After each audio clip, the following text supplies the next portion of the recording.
भारत अंतर्राष्ट्रीय चावल सम्मेलन BIRC 2025 का 2 दिवसीय आयोजन 31 अक्टूबर को नई दिल्ली के भारत मंडपम में सफलतापूर्वक संपन्न हुआ। ये सम्मेलन भारत के कृषि और निर्यात क्षेत्रों के लिए मील का पत्थर साबित हो रहा है। इसका मुख्य उद्देश्य वैश्विक चावल व्यापार में पारदर्शिता और दक्षता को मजबूत करना, व्यापार साझेदारी को बढ़ावा देना और भारत की चावल निर्यात क्षमता का विस्तार करना था। इसमें मुख्य आकर्षण किसानों को वैश्विक आपूर्ति श्रृंखला से सीधे जुड़ने का मौका, AI आधारित चावल छंटाई मशीनें और GI टैग वाली चावल की किस्मों का प्रदर्शन रहे।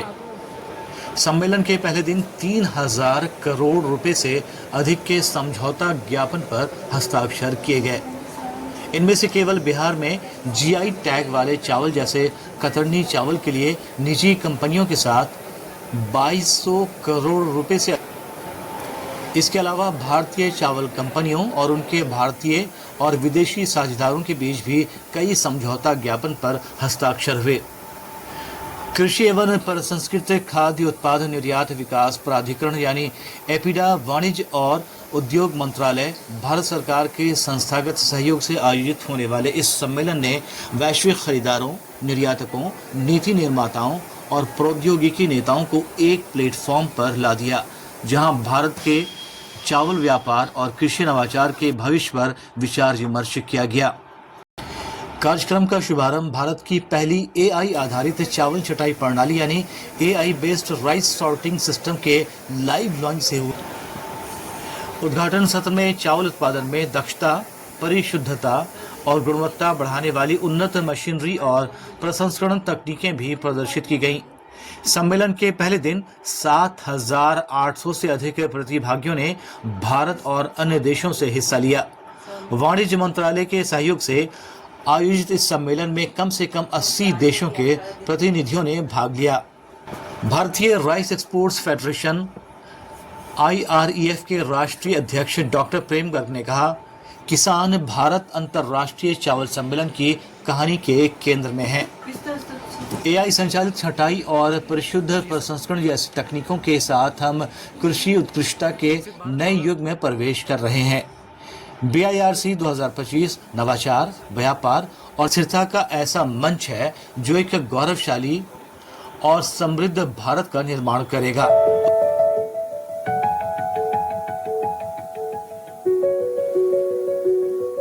देखिए, राइस जो है बहुत बड़ा इम्पोर्टेंट रोल है राइस का 2047 के विकसित भारत के अंदर। इसीलिए भारत इंटरनेशनल राइस कॉन्फ्रेंस जो इंडियन राइस एक्सपोर्टर फेडरेशन ने की है, उसका मकसद यही है कि 2047 का जो विजन है उसको साकार किया जाए। उसके अंदर अगले 6 महीने के अंदर हम इसको रोड मैप बनाने वाले हैं राइस की तरफ से, कि राइस इंडस्ट्री जो आज टोटल एक्सपोर्ट के अंदर 1,18,000 टन के 1,18,000 करोड़ के आसपास में एक्सपोर्ट करती है, और जो हम आज 21 मिलियन टन एक्सपोर्ट कर रहे हैं, तो हमारा विजन है कि इस तरह के कॉन्फ्रेंस के साथ में, जो कि इसका बहुत ज़्यादा रिस्पॉन्स मिला है आज पूरे भारत के अंदर, वर्ल्ड के अंदर, आज 80 देशों से लोग यहाँ पर आए हैं, तो हमारा विजन है कि इसको हम हर साल, लोगों की डिमांड है यहाँ हिंदुस्तान के अंदर करें, और भारत के अंदर जो 2047 के विजन तक राइस के ट्रेड को बढ़ाकर 1,80,000 करोड़ रुपए का लेकर जाएं, और इसके अंदर जो हम अपनी क्वांटिटी है 21 मिलियन टन से बढ़ाकर इसका 30 मिलियन टन अगले आने वाले 3 साल के अंदर हम कर दें। भारतीय राइस एक्सपोर्ट्स फेडरेशन के उपाध्यक्ष देव गर्ग ने भी विकसित भारत 2047 के लक्ष्य की प्राप्ति के लिए चावल उद्योग को महत्वपूर्ण माना। भारतीय चावल निर्यातक संघ, Indian rice exporter federation IREF पिछले कई सालों से बासमती और नॉन बासमती राइस के निर्यात को स्ट्रीमलाइन करने में, बढ़ाने में और देश के प्रोडक्ट को नए देशों में बढ़ाने का काम कर रहा है। ये सच है कि इस साल हम दुनिया के सबसे बड़े एक्सपोर्टर बन चुके हैं। भारत दुनिया का सबसे बड़ा प्रोड्यूसर है, सबसे बड़ा एक्सपोर्टर है। हम 172 देशों से ज़्यादा देशों में अपना चावल एक्सपोर्ट करते हैं और हम दुनिया का 40% मार्केट शेयर कमांड करते हैं। ये किसी भी कमोडिटी के लिए बहुत रेयर है कि इतना डोमिनेंस इंडिया का किसी एक पर्टिकुलर आइटम के अंदर हो, पर ज़रूरी है कि इस डोमिनेंस के साथ कई इश्यूज भी हैं। उसमें से पहला सबसे बड़ा इशू है जो राइस की कल्टीवेशन के साथ इकोलॉजिकल कंसर्न्स है। तो ये एक बहुत गंभीर विषय है, इसको काफ़ी गंभीरता से देखने की ज़रूरत है और हमें ज़रूरत है कि हम रीजेनरेटिव क्लस्टर्स को प्रमोट करें जहाँ पे क्लाइमेट रेजिलिएंट और गुड एग्रीकल्चरल प्रैक्टिसेस के साथ एग्रीकल्चर हो कि इसका इकोलॉजिकल इम्पैक्ट को मिनिमाइज करा जा सके और हम अपनी स्ट्रेंथ के ऊपर बिल्ड अपॉन कर सकें। इसके अंदर IREF कई गवर्नमेंट और नॉन गवर्नमेंट एक्टर्स के साथ रेगुलरली एंगेज करता है, जिसमें फार्मर ट्रेनिंग भी है, setting up of research and incubation centre भी है और इस तरीके कई अन्य चीज़ें और भी है जिसको IREF उन एक्टिविटीज़ को रेगुलर बेसिस पे अंडरटेक करता है। इसमें दूसरी सबसे बड़ी जो इम्पोर्टेंट एस्पेक्ट है कि हमें ब्रांड इंडिया को वर्ल्ड स्टेज के ऊपर प्रमोट करना है। जहाँ तक हम US और चाइना की अप्रोच को देखें, उन्होंने किस तरीके से एक एक सेक्टर के अंदर बड़ा केयरफुली अपनी पोजीशन को बहुत डोमिनेंट बनाया है। इंडिया की स्ट्रेंथ है उसके किसान, उसका कृषि, उसका एग्रीकल्चर। तो हमें अपनी स्ट्रेंथ के ऊपर प्ले करना है और हमें दुनिया का फूड बास्केट बनना है। इसके लिए हम सरकार के साथ और कई और अन्य एजेंसीज के साथ मिलके एक 2047 विकसित भारत का रोड मैप और विजन डॉक्यूमेंट बना रहे हैं। इस विजन और रोड मैप डॉक्यूमेंट के अंदर काफ़ी विस्तार के अंदर पूरा एक्शन प्लान बनाया जाएगा कि भारत को एक विकसित भारत बनने के लिए 2047 तक चावल के निर्यात के सेक्टर में क्या क्या चीज़ों की करने की ज़रूरत है, इसके अंदर हमें क्या क्या इंटरवेंशंस की रिक्वायर्ड है और इंडस्ट्री और गवर्नमेंट का इसमें क्या रोल है। तो आने वाले समय में आपको ये विजन और रोड मैप डॉक्यूमेंट पे काम होगा और हमें उम्मीद है कि अगले 6 महीने के अंदर इसको अनवील करा जाएगा।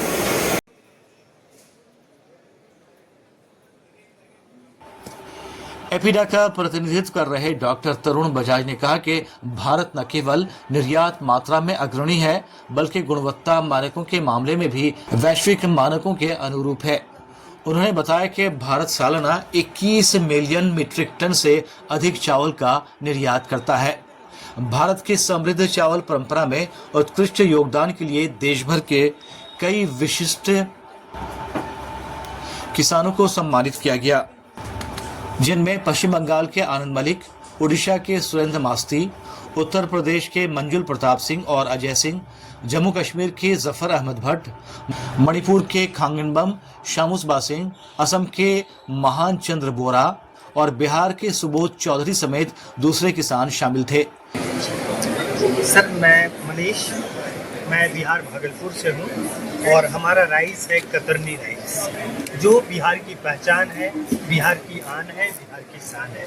ये काफ़ी एरोमेटिक राइस है, शॉर्ट ग्रेन राइस है और इसी कारण इसकी एरोमा और सॉफ्टनेस के कारण 2018 में इसे GI टैग मिला है। इसका GI नंबर 553 है और हम किसान इसकी जैविक कॉरिडोर बनाते 100 एकड़ की खेती करके और अपने उत्पाद को खुद बनाते हैं और खुद मार्केटिंग कर रहे हैं, जिसका हमारे ब्रांड नेम परम आनंद के नाम से है और हमारा पंच लाइन है मिट्टी से मार्केट तक, यानी हम किसान मिट्टी में भी हैं और आपके सामने मार्केट में है। तो GI जब मिला तो इसकी डिमांड अचानक बढ़ी। पहले इसकी खेती कम होती थी बिकॉज इसका यील्ड बहुत कम आता था। हमारे यहाँ जो भी किसान हैं इसको लगाना नहीं चाहते थे, सिर्फ खाने के ख्याल से लगाते थे, लेकिन अब इसको कमर्शियली लोग देख रहे हैं। इसकी डिमांड बढ़ी है डोमेस्टिक मार्केट में या इंटरनेशनल मार्केट में। एपेडा का बहुत सहयोग मिला है, बिहार सरकार बहुत इस पर काम कर रही है, इसका डिमांड बढ़ रहा है और जब इसके कॉस्ट आ रहे हैं किसानों के पास, उनकी उत्पादन कम हो रही है लेकिन उसके जो वैल्यू आते हैं वो उस ज़्यादा आते हैं, इसलिए अब किसान अच्छे से लगा रहे हैं। विदेशी प्रतिनिधियों ने भारत इंटरनेशनल राइस कॉन्फ्रेंस 2025 में शिरकत करने पर प्रसन्नता जताई। I am so happy to be in India from invitation from Dr. Yar, and I see everything. It is something very nice. From yesterday, I tell him it is very, very nice, not other. And I am so happy.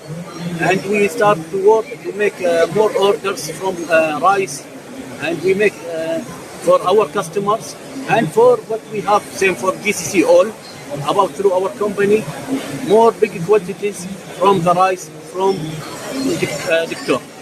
And sure, we will buy more basmati rice from India more. Why? Because the quality, number one, and the taste, very nice taste. That's why we will make more and more orders about this one. I'm Cemil Harbiyeli from Adroid Company. The exhibition is very good, and it's a very good place to meet the suppliers and customers to each other. I think for next year it must be again. It will be better and better year by year. For rice business, in India-Turkey relation is very good. Actually, Turkish people start to buy basmati rice. Basmati is now very preferred rice variety in Turkey. They know day by day. My name is Kofi Judikar. I'm from the Ivory Coast, West Africa. It's a remarkable conference. I mean, I had wonderful experiences with all the exhibitors, and I got a lot of business cards also and contacts. And what we like in Africa, especially in West Africa, is a non-basmati rice, non-basmati parable rice, white rice 25% and 5%. That's the most commonly consumed in my country. And then that's what I can say about this. And it's a very wonderful platform for you to come and visit and get wherever you want. There are thousands of meals. सम्मेलन में discussion के कई सत्र आयोजित किए गए, जिनमें वैश्विक चावल बाजार का विकास, चावल में मूल्य संवर्धन जैसे सत्र शामिल रहे, जिनमें विशेषज्ञों ने वैश्विक मांग के पैटर्न, निर्यात विविधीकरण और एक अस्थायी आपूर्तिकर्ता के रूप में भारत की भूमिका, ब्रांडिंग, पैकेजिंग और तकनीकी उन्नयन को, चावल निर्यात के प्रीमियम मूल्य निर्धारण के प्रमुख तत्व और दूसरे विषयों पर चर्चा की। दूसरे दिन यानी अंतिम दिन भी सम्मेलन में अनेक सत्र और B2B बैठकें आयोजित की गई। वैश्विक खरीदारों से सीधे जुड़कर किसानों को प्रीमियम बाजारों तक पहुंचने और अपने परिश्रम का उचित मूल्य पाने का अवसर मिला, जो भारत की कृषि रीढ़ को सशक्त बनाने और चावल क्षेत्र में समावेशी विकास को बढ़ावा देने की दिशा में एक निर्णायक कदम है।